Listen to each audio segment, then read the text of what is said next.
या तो आप खुद बता दें कि आप कहाँ जाना चाहते हैं या फिर मैं आप दोनों के लिए खुद सिलेक्ट करूं। हमें थोड़ा सोचने के लिए वक्त दो। खैरियत तो है बेटा? दिलान की तरफ ही ध्यान है मेरा।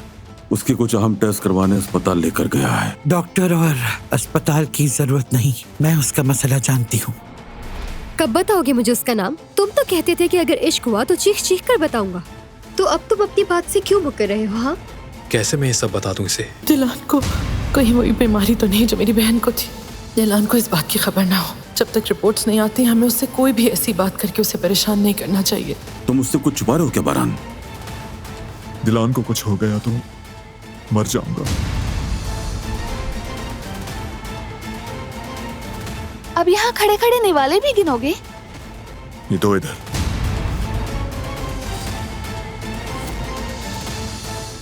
एमेरोलो अस्पताल से तमाम मालूमात इकट्ठी कर ली है बॉस। सबिहा के बाद बारान की बारी है। असल खेल क्या है बॉस? सरप्राइज।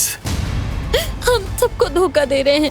खास तौर पर जब मैं अपनी माँ की आंखों में आंखें डालकर झूठ बोलती हूँ तो और दुख होता है। ये सब दिखावा मियाँ बीवी का ड्रामा, और कब तक चलेगा ऐसे ये सब? Are you sure? या अल्लाह कुछ बुरा ना हो, सब खैरियत ही होगी इंशाल्लाह। या अल्लाह, हमें अभी दिलान के घर जाना है।